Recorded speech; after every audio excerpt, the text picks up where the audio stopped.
My CEO's son didn't just fire me on my 47th birthday. He tried to steal a $1.2 billion patent and call me a legacy cost. He thought I was part of the furniture. He didn't realize I'm the one who built the cage he's standing in. I'm revoking his licenses, freezing his accounts, and watching his empire turn into a pile of worthless paper. He's about to find out what happens when you throw away the only person who knows how to stop the machines from screaming. The question is, will he beg for mercy before the FBI arrives, or will he burn it all down first? They say that at 47, a woman in tech becomes invisible. You aren't a disruptor anymore. You aren't the future. You're just part of the furniture. I didn't mind being the furniture, because I was the foundation the entire house was built on. My name is Jane. For 22 years, I sat in the same corner office in Austin, Texas, overlooking a skyline that I helped shape. I was there when Miller Tech was just 3 guys in a garage. I was there when we hit our first billion. And I was there when the founder, Arthur Miller, a man I respected, perhaps even loved in a way, passed away, leaving the keys to the kingdom to his son, Julian. Julian. A man who thinks a suit makes a CEO and a degree from a school his father donated to makes him a genius. For 6 months, I watched him walk past my office without a nod. I saw the way he looked at my team, the way you look at a car that's getting too many miles on the odometer. Today was my birthday. 47 years on this earth. I didn't expect a cake. I didn't even expect a happy birthday. But I didn't expect the envelope on my desk either. The door opens. Julian enters without knocking. He didn't sit down. He just stood there, smelling of expensive cologne and unearned confidence. He told me the company was realigning. That my role had become redundant. He spoke about fresh blood and synergy as if he were reading from a brochure. But he wasn't looking at me. He was looking at the blue folder on my desk. The patent for the XE7000. My life's work. A carbon capture technology worth $1.2 billion in government contracts alone. The patent stays with the firm, of course. He said, his voice as thin as paper. It's standard protocol, Jane. You're being compensated with a very generous 6-month severance. I looked at his hands. They were soft. They had never known the sting of a soldering iron or the grit of a construction site. I felt a strange, cold sensation wash over me.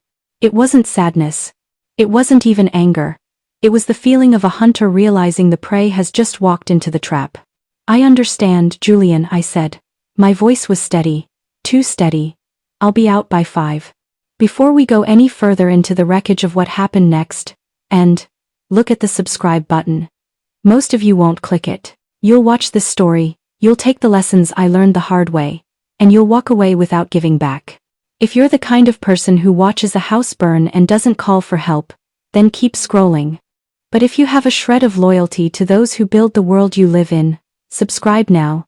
And for those of you who refuse, I want you to go to the comments right now and tell everyone exactly why you think silence is a virtue. Explain why you'd rather be a ghost than a supporter. I'll be waiting. I packed my life into a single cardboard box. 22 years. It's funny how small a legacy looks when it's tucked under your arm. As I walked through the lobby, the younger engineers, the ones I'd mentored, the ones whose weddings I'd attended looked away. They knew. The memo had already gone out. I was a legacy cost that had been optimized. I drove home in my 10-year-old SUV. I could afford a Ferrari, but in Texas, you don't show your hand until the stakes are high enough to bankrupt the table. I pulled into my driveway, sat in the dark, and let the silence of the house wrap around me. Julian thinks he fired an employee. He thinks he stole a patent. What Julian doesn't know is that his father, Arthur, knew his son was a snake. 2 years ago, when Arthur knew the cancer was winning, we sat in this very living room. We drank whiskey, and we made a deal. Jane, he told me, his voice a rasping ghost of the man he used to be. My son has my blood, but he doesn't have my heart. He will try to eat you alive the moment I'm gone. Protect yourself. So, we did.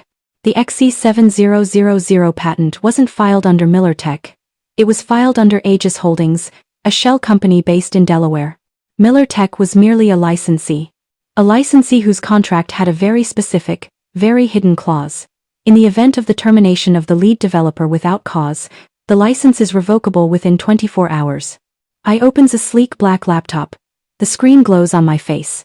I looked at the clock. 6:42 p.m. Julian was likely at a steakhouse right now, celebrating his efficiency with a bottle of Mouton Rothschild. He was probably telling his board of directors that the IPO was a go, that the billion-dollar future was secure. My finger hovered over the enter key.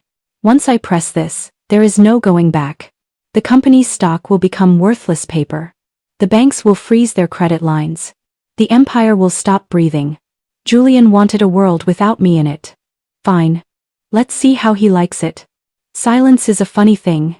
In the movies, revenge is loud. It's screeching tires and explosions. But in the world of high-stakes intellectual property, revenge is a silent line of code. It's a digital door closing so softly that no one hears the click until they're already trapped inside. I sat in my study, the only light coming from the 3 monitors arranged in a semicircle around me. The blue light caught the edges of my coffee mug, World's Best Engineer, a gift from Arthur 10 years ago. I stared at the confirmation message on the screen. Revocation notice sent. Recipient, Miller Tech Legal.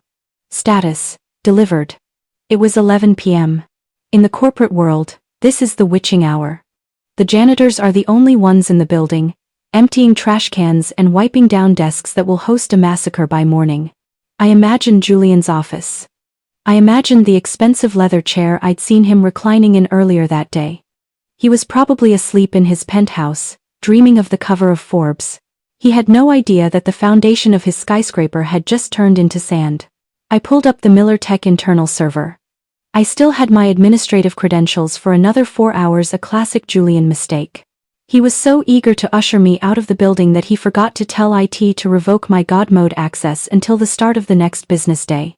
He thought I was a broken woman who would go home and cry over a glass of Chardonnay.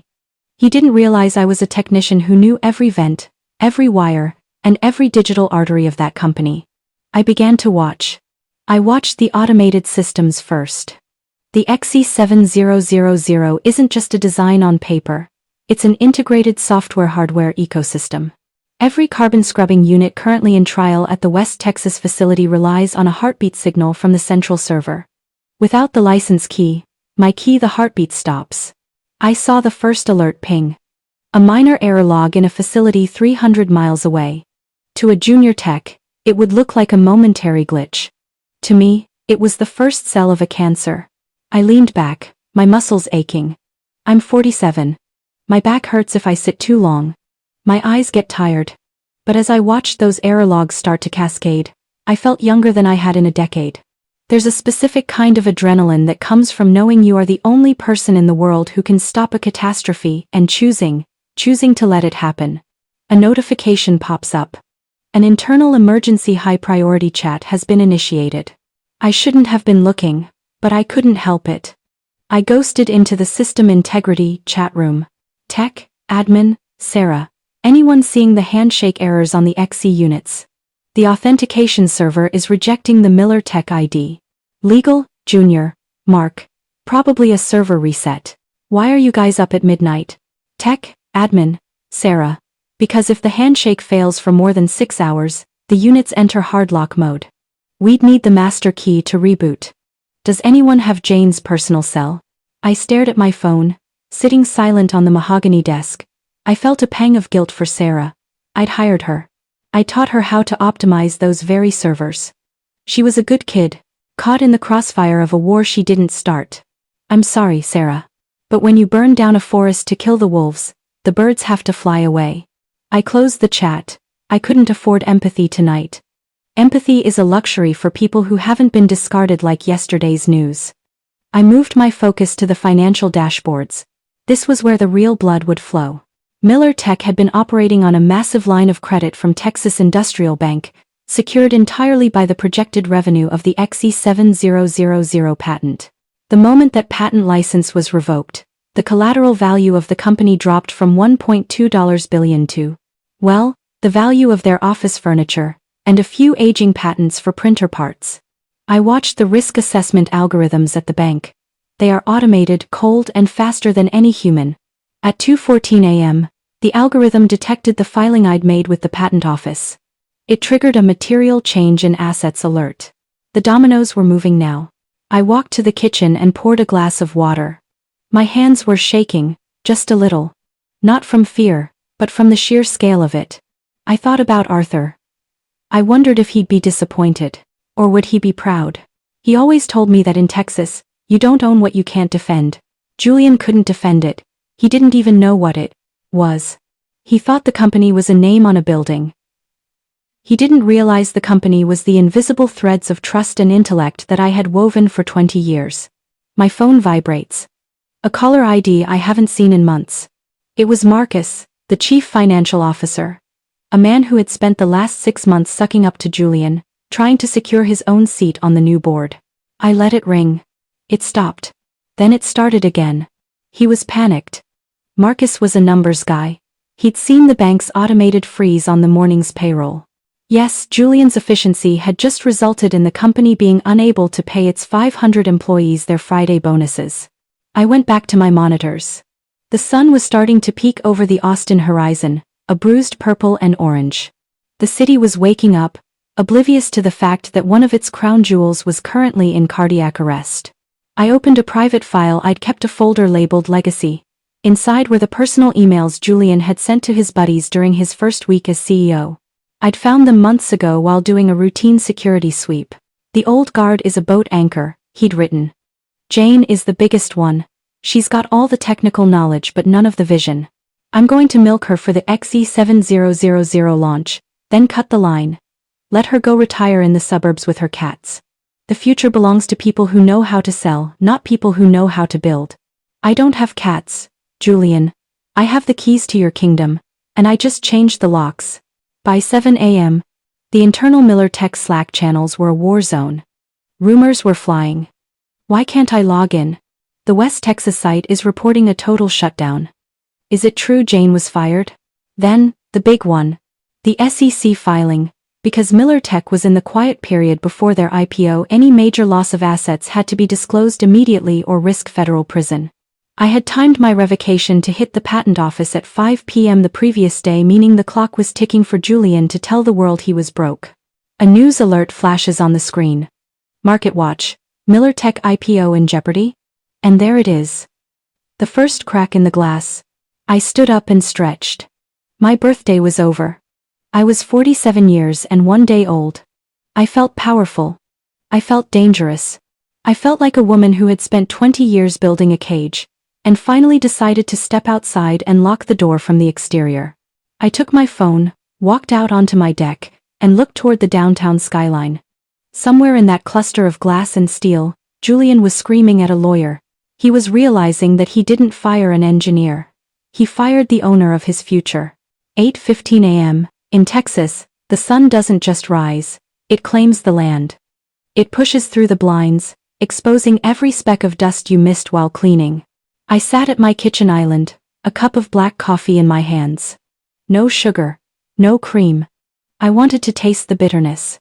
I wanted it to remind me of the last 6 months of mentoring Julian. My phone sat on the marble countertop. It had been vibrating so consistently it had migrated 6 inches to the left. At 8:20 a.m., the vibration changed. It wasn't the rhythmic pulse of a standard call anymore.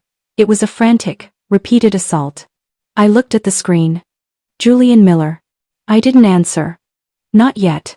I wanted him to experience the silence. Julian is the kind of man who has never been ignored. If he snaps his fingers, a latte appears. If he raises his eyebrow, a project timeline shrinks. To him, silence isn't just an absence of sound, it's a lack of oxygen. I let it go to voicemail. I took a sip of coffee and pulled up the news. The local Austin Business Journal had a headline that made me smile. Miller Tech XE7000 project hits technical snag, IPO investors wary. Technical snag. That's like calling a decapitation a neck injury.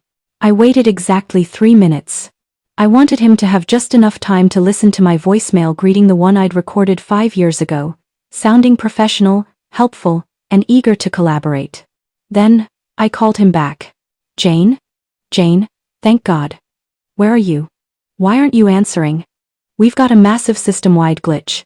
The West Texas units have hard-locked, and legal is saying there's some clerical error with the patent filings. I need you in the office 10 minutes ago. I didn't say anything for 5 seconds. I let the sound of his heavy breathing fill the line. Pause. I wanted him to feel the distance. Julian, I said, my voice as smooth as a polished stone. You seem to have forgotten. I don't work for Miller Tech.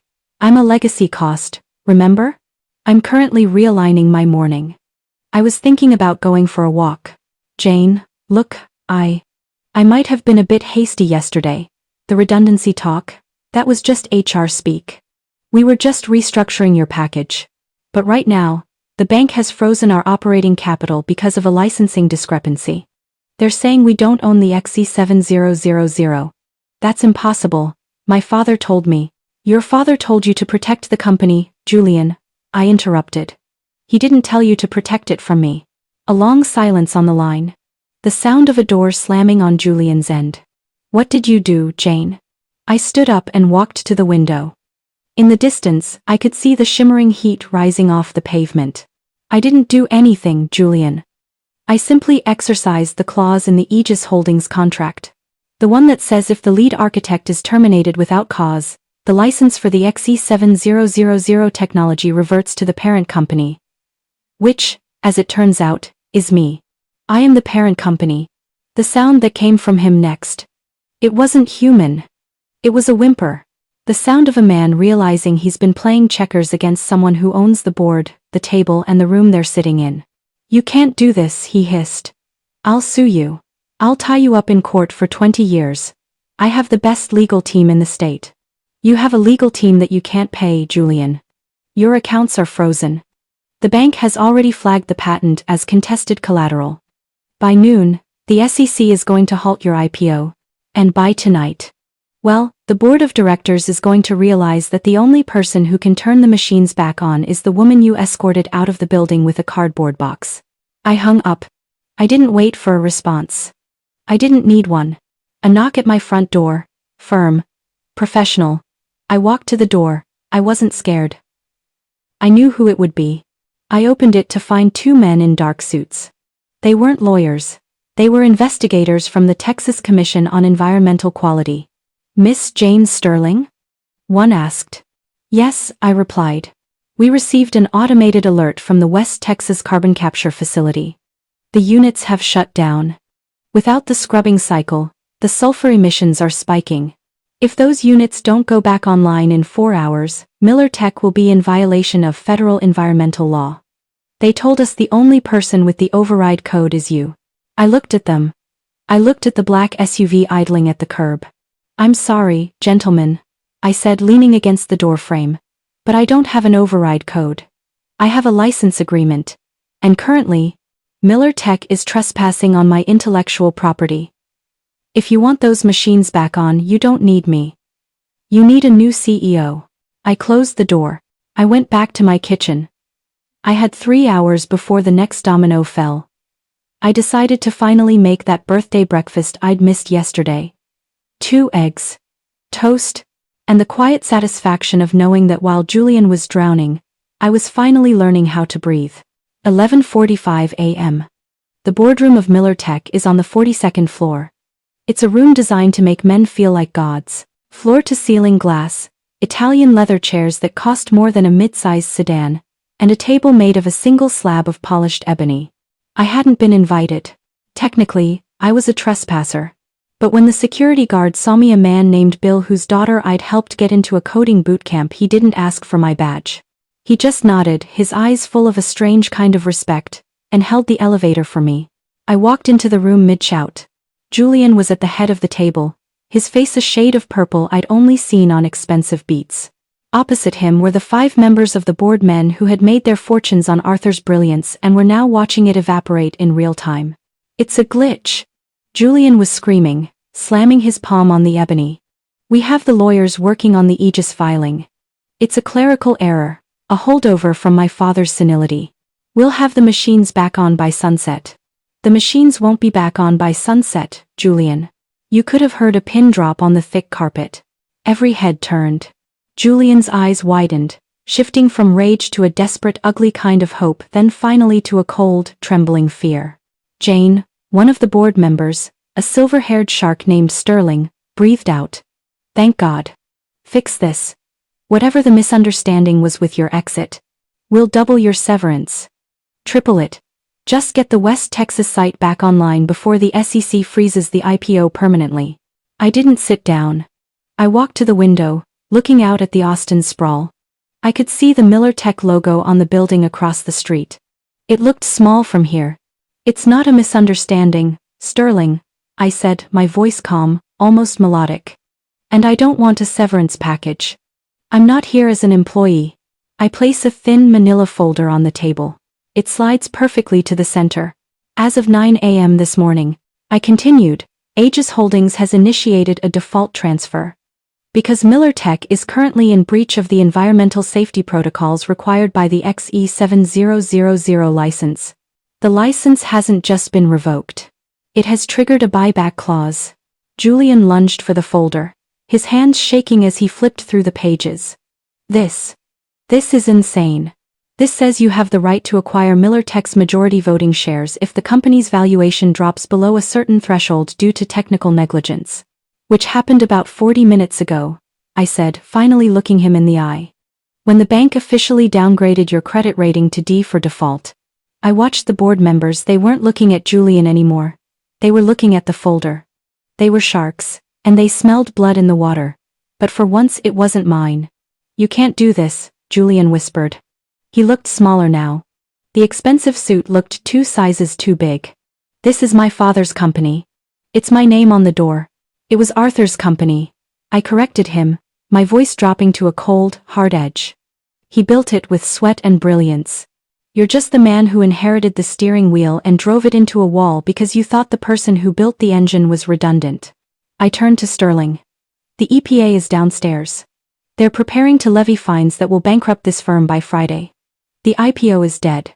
The only way to save the technology and your remaining investments is to remove the source of the negligence. You want me to fire him? Sterling asked, a predatory glint in his eye. I want you to let me buy him out, I replied. For pennies on the dollar, I'll take the debt. I'll take the liability. And I'll have the machines back on in 10 minutes. Julian stands up, his chair screeching against the floor. I'll never sign, he roared. I'll burn this place to the ground before I give it to you. I looked at him with a pity that felt like ice. Julian, look at the screen behind you. The massive monitor on the wall, usually showing stock tickers, was now displaying a live feed of the lobby. It was swarming. Not just with the EPA, but with local news crews. And in the center of it all, Sarah, the lead tech I'd mentored, was holding a printout of the emails Julian had sent about milking me for the patent. I didn't leak them. I just made sure they were findable. The court of public opinion has already reached a verdict, I said. You can sign the transfer and walk away with enough money to live a quiet, shameful life. Or you can stay, and I'll make sure the SEC looks into those private expenses you've been billing to the XE7000 Development Fund. Julian's face went white. Total, absolute silence. I pulled a pen from my pocket. It was Arthur's pen, the one he'd used to sign the original incorporation papers. I laid it on top of the folder. Your move, Julian. Do you want to be a broke man in prison, or a rich man in exile? Julian signed. The ink was still wet on the page when he shoved the pen back toward me, his hand trembling so violently he nearly knocked over the ebony water carafe.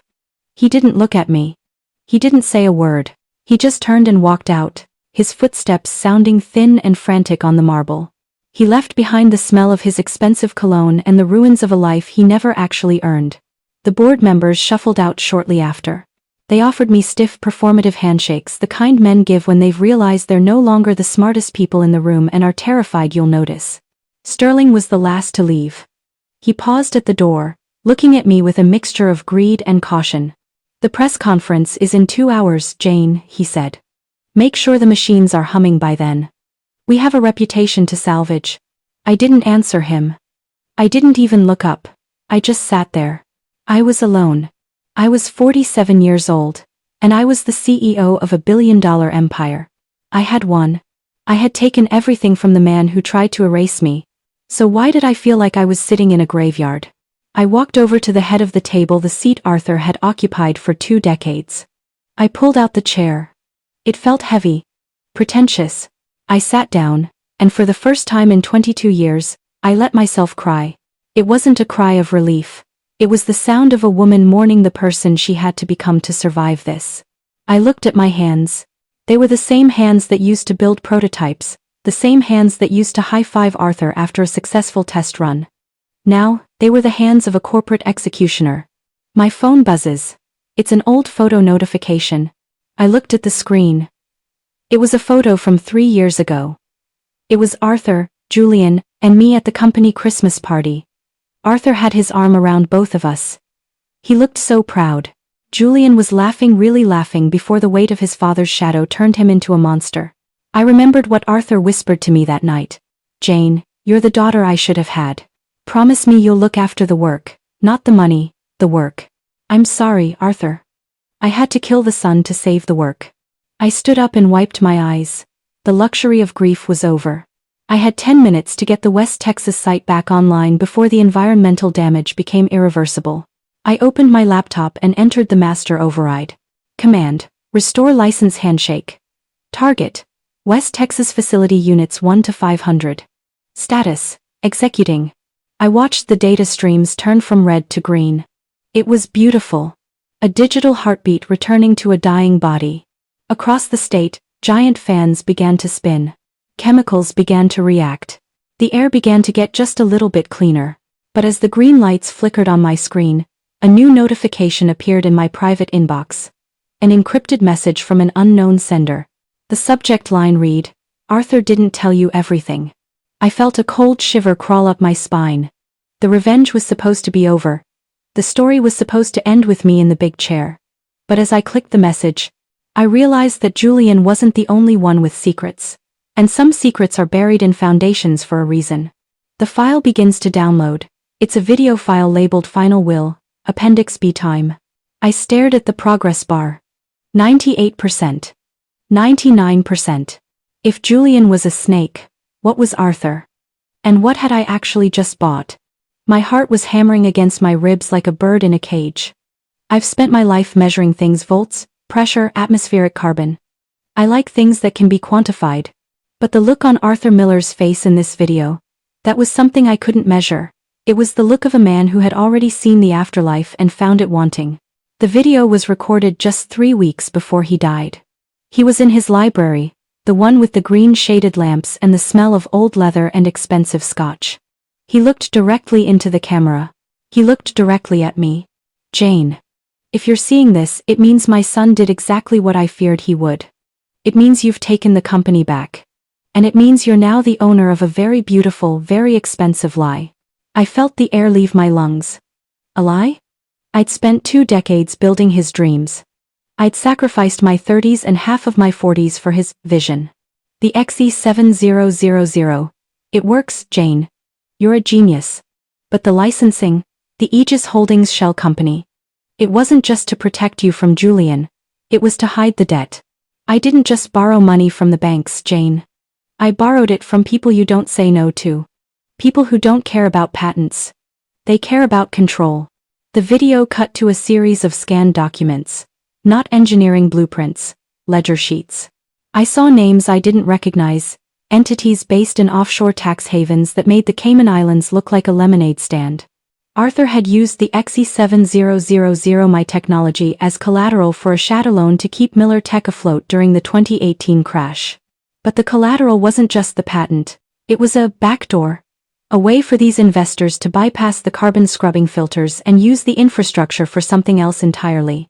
Something dark. I felt sick. My empowered victory from an hour ago suddenly felt like I'd just fought my way onto a sinking ship and declared myself the captain. A red light begins to blink on my desk. It's the Interlink light, a direct line to the West Texas facility's internal sensors. I looked at the monitor. The fans were spinning, yes. The license was restored. But there was a data bleed. Someone not from my team, and not from Julian's, was accessing the core processor of the units. They were using the backdoor Arthur had sold them. Julian didn't know about this. He was too stupid to find it. He had fired me, thinking he was stealing a gold mine, not realizing he was stealing a bomb. And now, by taking the company back, I had just put the detonator in my own pocket. I leaned into the screen, my eyes narrowing. My grief was gone. My reflection in the dark monitor looked like a stranger. I didn't see a victim anymore. I didn't even see a CEO. I saw a woman who had been used by 2 generations of Miller men, one who treated me like a tool to be discarded and one who treated me like a shield to hide his sins behind. Okay, Arthur, I whispered to the empty boardroom. You want to play the long game from the grave? Fine. But you forgot one thing. I began typing, my fingers flying across the keys with a lethal precision. You taught me how to build the machine. But I'm the one who learned how to make it scream. A new window pops up on the screen. UN authorized access detected, source OSLO, Norway. Protocol, extraction. They were trying to download the core algorithm. The shadow investors were cashed in. They knew Julian was out and they were trying to strip the ship before I could secure the locks. I didn't block them. No. That would be too simple. I opened a file I'd hidden within the XE7000's firmware years ago, a poison pill. It was a piece of code that looked like the algorithm but was actually a recursive loop that would fry any server attempting to host it. If they wanted my life's work, I was going to give it to them. All of it. Until it burned their house down. I sat back and watched the progress bar. Transferring. 10%, 20%. I wasn't just going after Julian anymore. I was going after the whole world that thought a woman like me was a legacy cost. I was going to show them that the cost of crossing me was everything they owned. My father was a watchmaker in a small town outside of San Antonio. He used to tell me that a watch doesn't just tell time, it governs it. If one gear is shaved down by a fraction of a millimeter, the entire day eventually dissolves into chaos. I felt like that gear. For 20 years, I had kept the Miller Tech clock ticking perfectly. Now, I was moving in the opposite direction. The transfer to the Oslo servers was at 84%. On my left monitor, I could see the shadow investors' digital signatures. They were sophisticated, hidden behind layers of military-grade encryption, but they were greedy. Greed makes you move fast. And when you move fast, you don't notice the shaved gear. The poison pill wasn't a virus. A virus is messy. It leaves footprints. No, this was a recursive logic loop. I had disguised it as the core compression subroutine for the XE7000. To their servers, it looked like the ultimate prize, the billion-dollar secret to atmospheric dominance.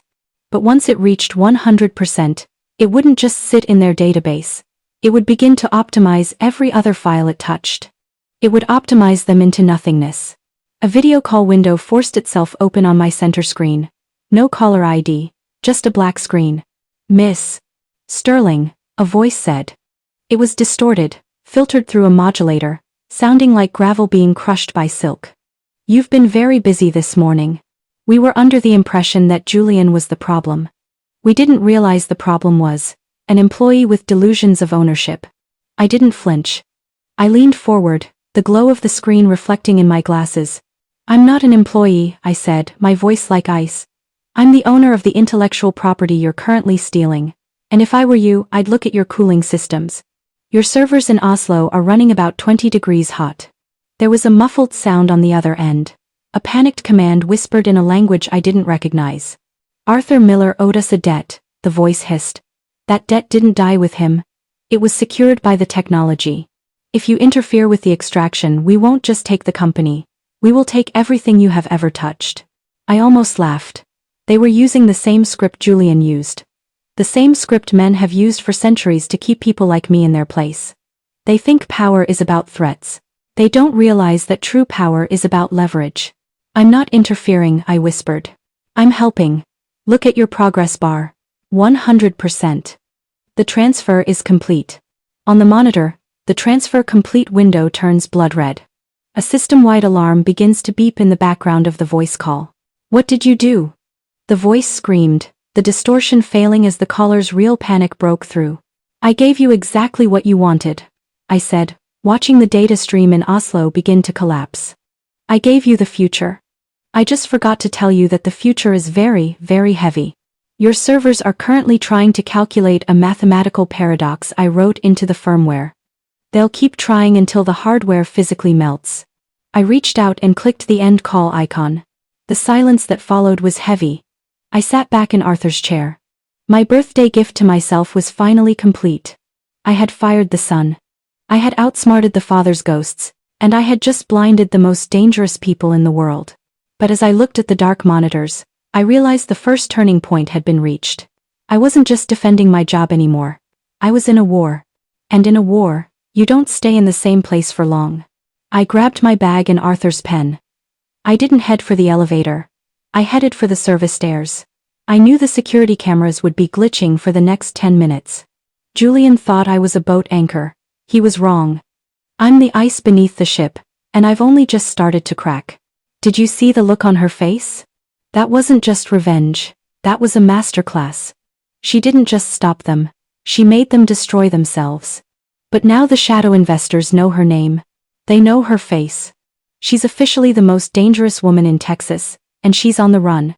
If you're not subscribed by now, you're missing the greatest comeback in the history of this platform. Subscribe now before the poison pill hits your own feed and you lose track of the story. And for those of you who think Jane went too far, tell me in the comments. At what point does self-defense become a crime? I'm curious to see where you draw the line.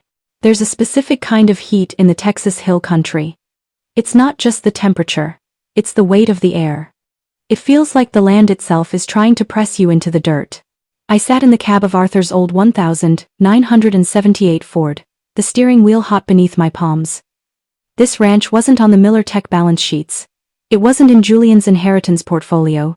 It was a 300-acre patch of cedar and limestone that Arthur had won in a poker game back when software was something you bought on a floppy disk. He'd kept it in a blind trust, and I was the only person with the gate code. I looked at my reflection in the rearview mirror. My eyes were bloodshot, the dark circles underneath them a map of the last 36 hours.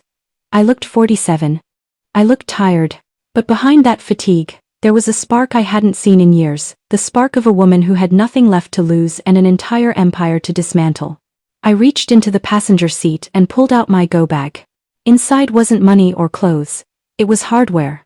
Specialized, air-gapped servers and a satellite uplink that didn't go through a single commercial provider. If you want to hunt a ghost, you have to become one first.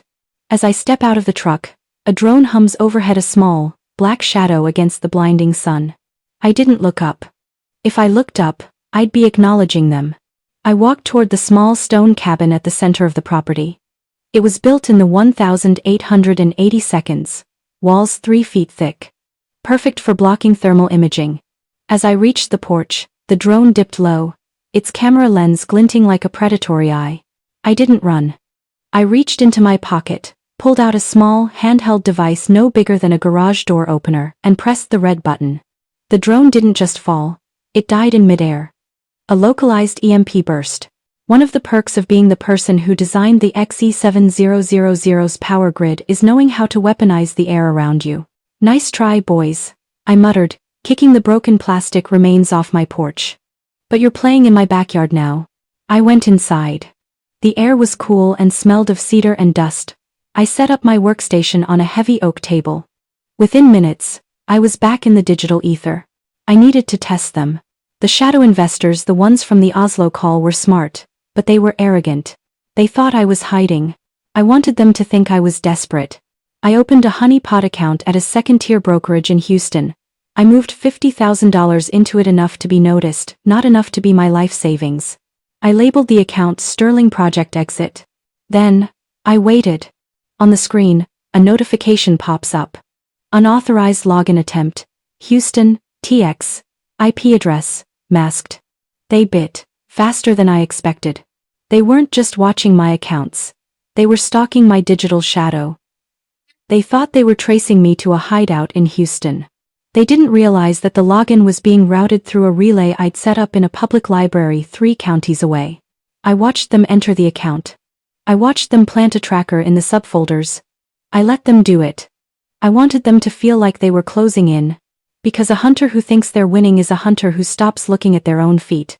But as I tracked their movements, I saw something that made my blood run cold. They weren't just looking for me. They were looking for her. In the corner of the screen, in the metadata of their search query, I saw a name, Sarah Jenkins. My lead tech, the girl who had leaked the emails, the girl I had left behind in the lobby to take the heat.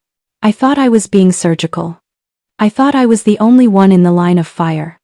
But Julian's shadow partners didn't distinguish between the architect and the laborers. To them, Anyone who touched the XE7000 was a loose end that needed to be tied off. I looked at the clock. 4:12 p.m., Sarah would be leaving the office right about now. I stood up, the chair scraping harshly against the stone floor. I couldn't stay in the hill country. I couldn't stay in the silence. If I wanted to save the only person who still believed I was a hero, I had to walk right back into the trap I'd spent all morning escaping. The road back to Austin was a blur of gray asphalt and jagged lightning. They say you can never go home again, but they don't tell you that sometimes you're forced back by the very fires you started. My burner phone was vibrating in the cup holder. I didn't want to pick it up. In this game, a ringing phone is rarely a gift. It's usually a ransom note.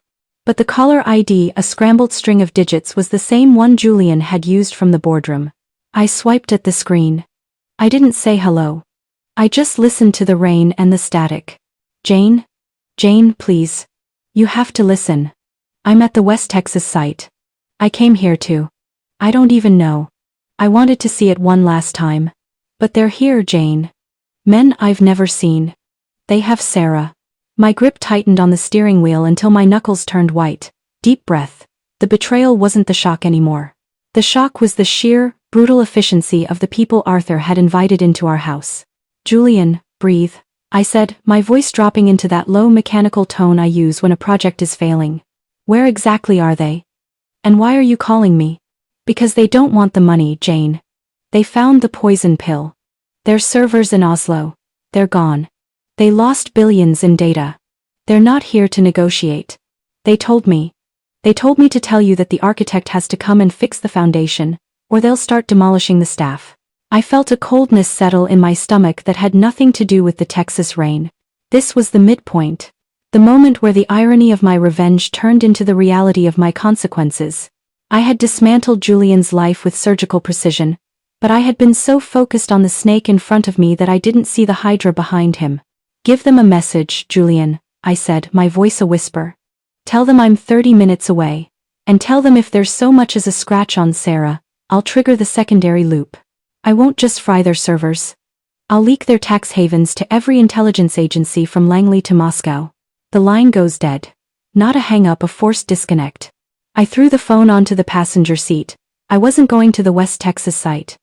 Not yet. Julian was a coward, but even a coward knows when he's being used as bait. Those men didn't want me to fix the foundation. They wanted me dead so the back door could be harvested without a living witness. I pulled over onto the shoulder of the highway, the hazard lights blinking like a slow, red heartbeat in the dark. I pulled out my laptop one last time. I didn't look at the patent files. I didn't look at the bank accounts. I went into Arthur's hidden Appendix B video again. I skipped to the very end, to the part I had been too angry to watch before. And Jane, if it ever comes to this, if the investors come for the soul of the machine, look at the casing of the XE7000 Unit Alpha. The physical casing. Inside the lead shielding, there's a manual override. Not digital, mechanical. It's the only thing they can't hack. It's the only way to kill it for good. I stared at the screen. A mechanical kill switch. Arthur hadn't just built a lie, he'd built an exit strategy. He knew that one day, the technology he loved would become a weapon he couldn't control. I realized then that my revenge on Julian was small. It was petty. It was about an ego and a birthday. The real fight, the one Arthur had been too weak to finish, was about to begin. I shifted the truck back into gear. I wasn't just a woman who had been fired anymore. I was a woman with a terminal command and a mechanical key. In the rearview mirror, two sets of headlights appear out of the rain. They aren't slowing down. They're not waiting for me to arrive. They're coming to make sure I don't. I slammed my foot on the gas. The old Ford roared, a relic of a different era fighting against the high-tech predators in the dark.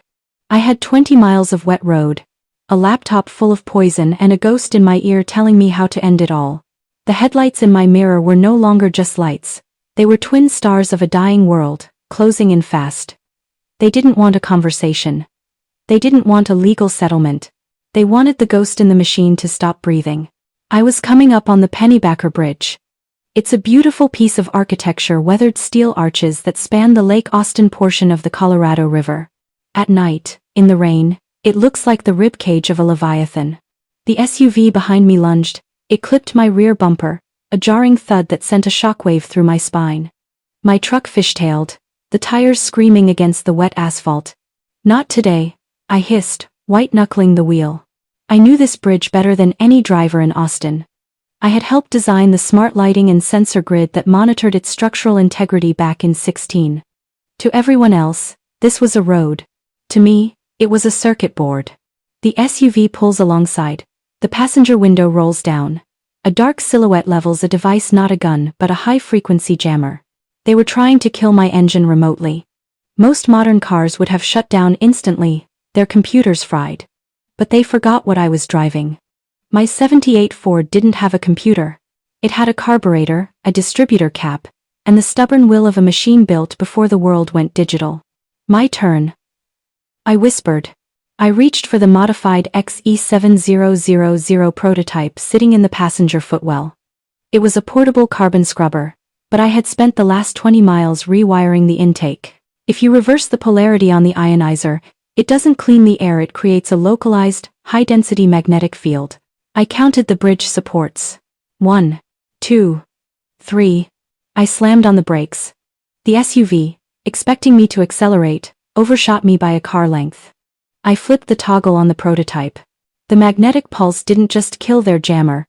It grabbed the SUV's electronic steering rack and locked it hard to the right.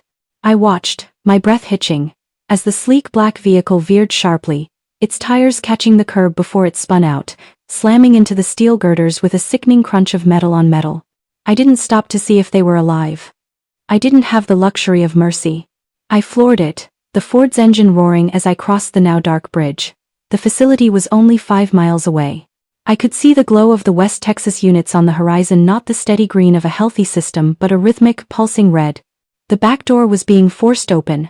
The shadow investors were no longer trying to be subtle. They were ripping the heart out of my work. And Sarah was the only thing standing in their way. My dashboard suddenly glows with a single, surviving LED. It's a proximity alert. There isn't one SUV. There are 4. I looked ahead. They were blocking the entrance to the facility. A wall of black steel and tinted glass, illuminated by the red emergency strobes of the XE7000 towers. I didn't slow down.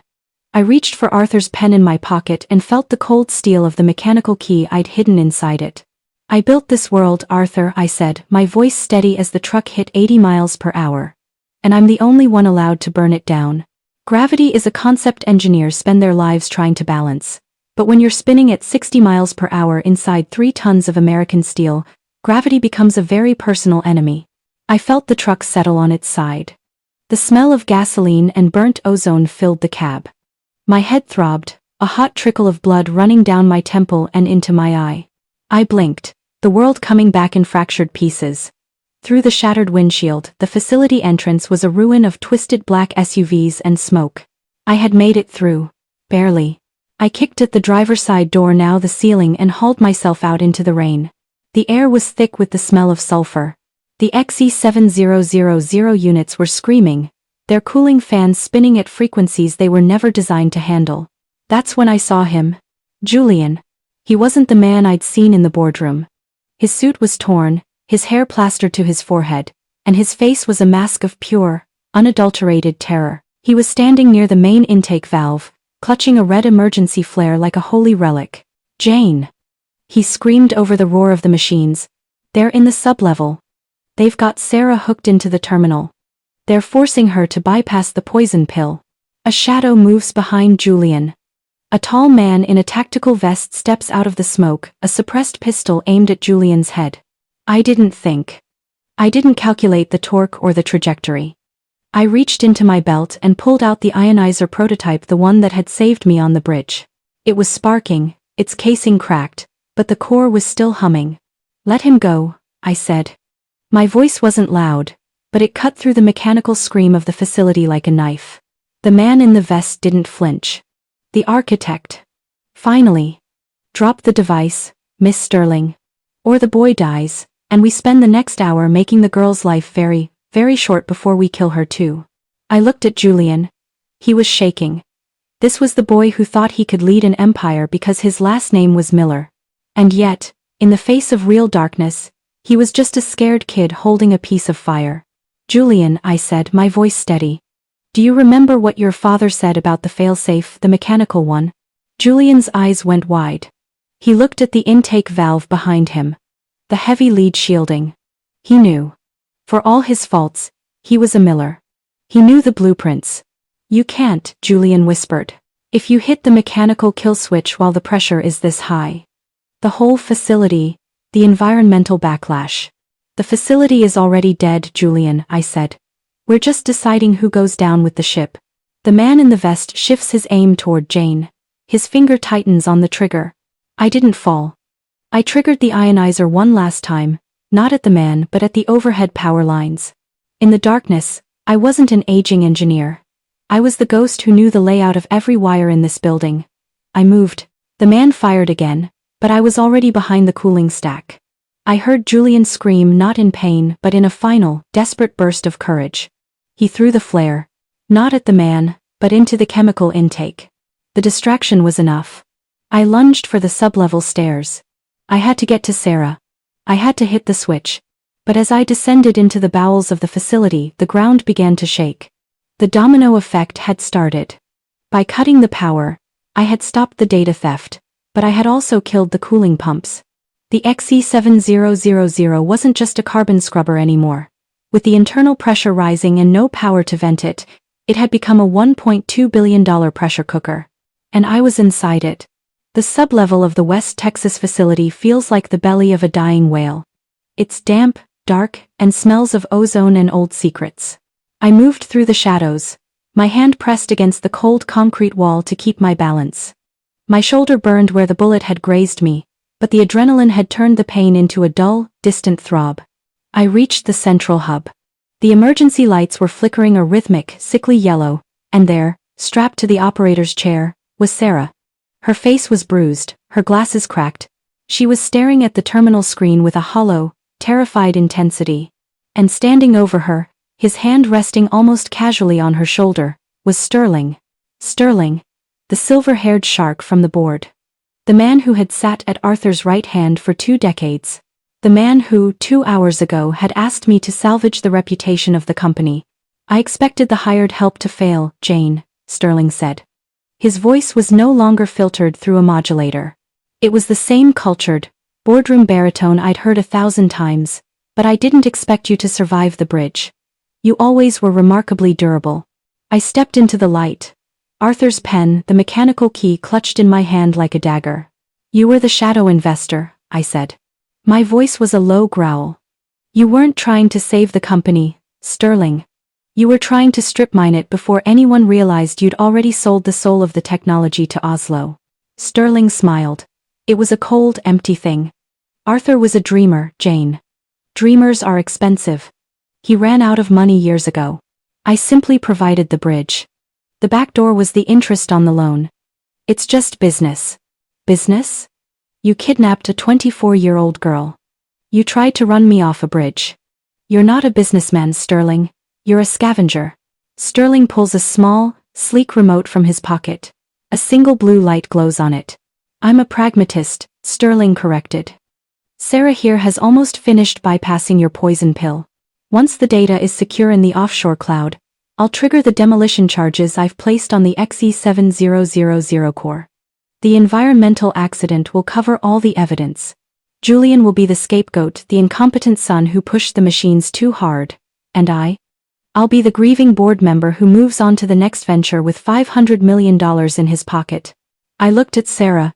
She was crying silently, her eyes pleading with me. She had done what he asked because she wanted to live. I didn't blame her. I'd spent 20 years doing what men like Sterling asked because I wanted to build. We were both victims of the same delusion. There's just one problem, Sterling, I said, taking a step forward. And what's that? You think you understand the machine because you understand the money. But you don't know the torque. You don't know the pressure. The facility shakes violently. A pipe overhead bursts, spraying scalding steam between Jane and Sterling. In the chaos of the steam, I didn't go for him.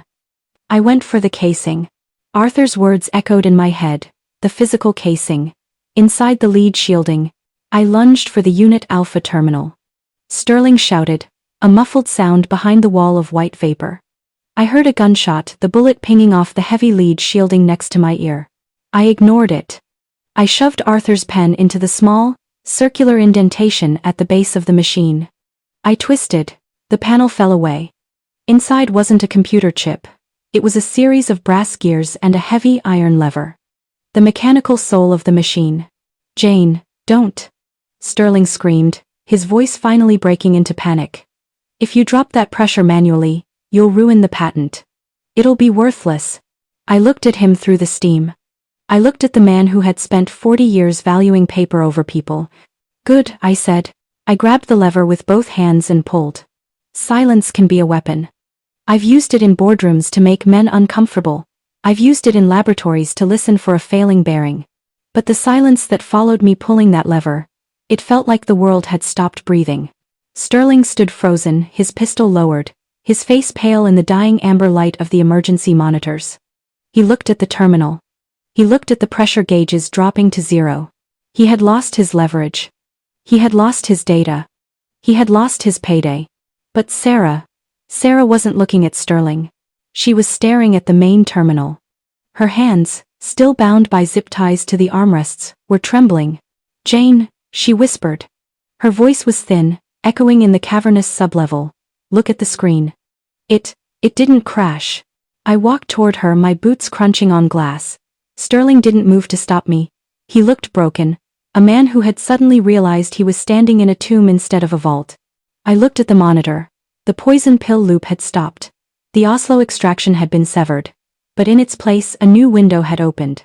It was a command prompt I hadn't seen since the early days, the raw, primitive code Arthur used to write in the garage.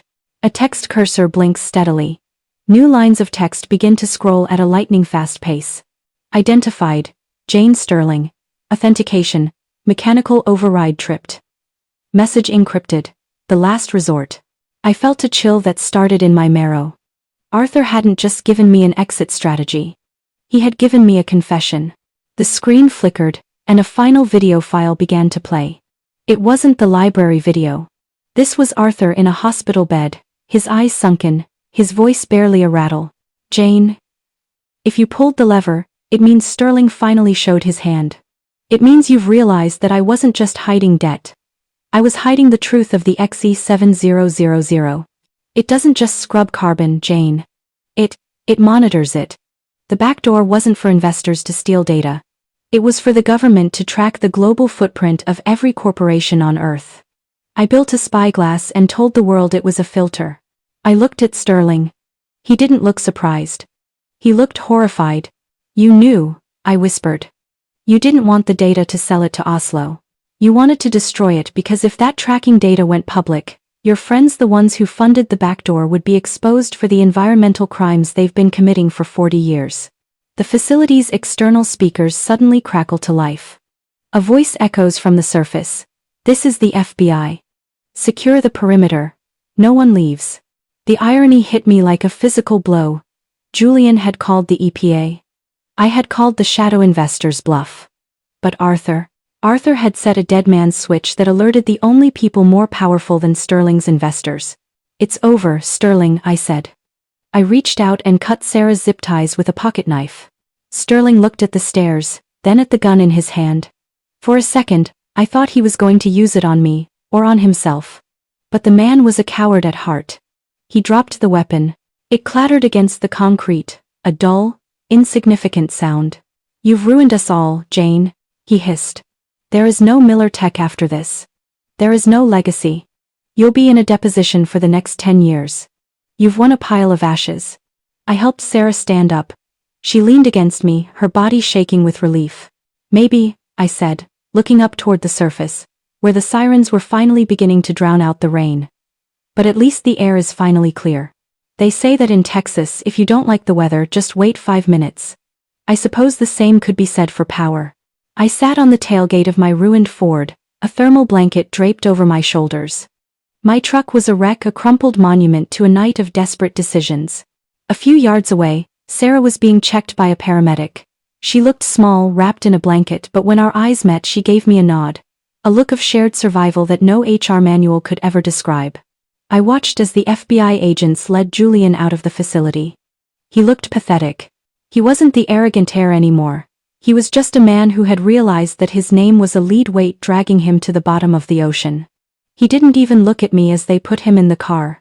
He looked at the ground, as if searching for the life he'd managed to lose in less than 24 hours. An agent in a dark suit approaches Jane. He isn't carrying a weapon, he's carrying a tablet. "Miss Sterling," he said.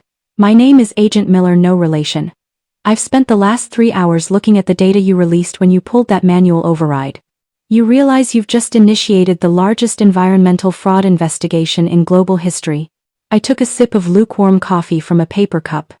"I was just trying to fix a technical snag, Agent." He didn't smile, but his eyes softened. "The XE7000 is being seized as evidence. The company's assets are being placed in receivership. Technically, you don't have a job, a patent, or a headquarters anymore." "I know," I said. I looked at my hands. They were stained with grease and a little bit of blood. "But I have the one thing Sterling and Julian never understood." "And what's that?" "I know how the machines work, and I'm the only one who knows how to build the XE8000. He walked away, leaving me in the quiet of the dawn. I wasn't a CEO anymore. I wasn't even an employee. I was a 47-year-old woman with a wrecked truck and a head full of secrets. But as the sun began to crest over the Texas horizon, I felt a strange, terrifying sense of lightness. For 22 years, I had been an architect in someone else's house. I had built their walls, shored up their foundations, and hidden their mold. I reached into my pocket and felt the weight of Arthur's pen. The mechanical key. I didn't need a boardroom. I didn't need a billion-dollar line of credit. I had the respect of the engineers who were currently watching the facility burn. I had the data that proved who the real monsters were. Jane's phone, a new one provided by the feds, vibrates. It's a message from a private number. I opened it. It was a list of names. Engineers, technicians, even a few of the low-level administrative staff I'd protected over the years. At the bottom was a single sentence. "Where do we start, Jane?" I looked at Sarah, who was now walking toward me, her eyes bright with a new kind of fire. "We start at the beginning," I whispered to the wind. "But this time, we own the dirt. They say that to build something that lasts, you have to start with a clean site. Sometimes, that means waiting for the fire to burn itself out. Other times, it means being the one who strikes the match. 6 months. It's amazing how much the world can change in half a year. Julian is currently navigating the complexities of a federal minimum security prison, trading his designer silk for orange polyester. Sterling is tied up in so many RICO indictments that his lawyers have lawyers. Miller Tech. It's a case study in business schools now, a cautionary tale about what happens when you mistake an architect for an overhead cost. And me? I'm in a warehouse in East Austin. It's not 42 stories up. There's no marble. There are no Italian leather chairs. But the coffee is better, and the people are real. I looked across the floor. Sarah was leaning over a prototype of the XE8000. She wasn't just a tech anymore, she was my chief of operations. "We aren't building a spyglass this time. We're building a mirror. A decentralized, open-source carbon network that can't be bought, because it belongs to the people who operate it." A sleek, black car pulls up to the warehouse. A man in a suit steps out, but he doesn't look like an agent. He looks like a lobbyist. I didn't even look up from my workbench. I knew the type. They've been circling for weeks, offering venture capital, offering partnerships, offering the same gilded cages Arthur and Sterling lived in. "Miss Sterling," the man said, standing at the edge of the grease-stained concrete. "I'm here representing a consortium of—" "I'm going to stop you right there," I said, finally setting down my tools. I stood up, wiping my hands on a rag. At 47, I've realized that my time is the only currency that actually matters. If you're here to talk about an IPO, the door is behind you. If you're here to talk about exclusivity, the door is behind you. But if you're here to buy a license for your clients to clean up their own mess at my price, on my terms, then you can pull up a stool. He looked at the wooden stool. He looked at his $5,000 suit. Then, he sat down. I realized then that I hadn't just won a battle. I had changed the gravity of my own life.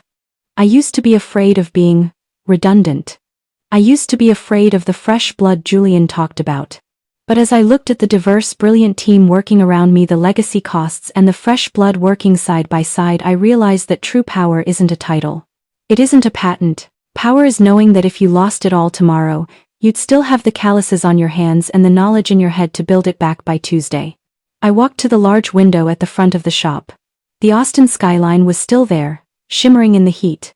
But I wasn't looking at the skyscrapers anymore. I was looking at the air between them. It looked a little clearer today. Arthur once told me to look after the work. I finally am. And for the first time in my life, I'm not just the foundation. I'm the whole damn house. So, here we are. At the end of the ruins, you've watched Jane go from a birthday betrayal to the queen of her own world. You've felt the anger, the fear, and the ultimate victory. But let's be honest for a second. Most of you stayed until the end because you wanted to see if she'd actually do it. You wanted the thrill of the revenge without the work of the loyalty. If you're still here and you haven't subscribed, you're the person who watches the sun rise and complains about the light. Don't be a ghost in your own life. Subscribe now and carry the strength of this story with you. And for those of you who will walk away now into the silence without a word, go to the comments. Tell me why you're afraid to commit to a winner. I'll be watching. Because just like Jane, I know exactly how to read the data.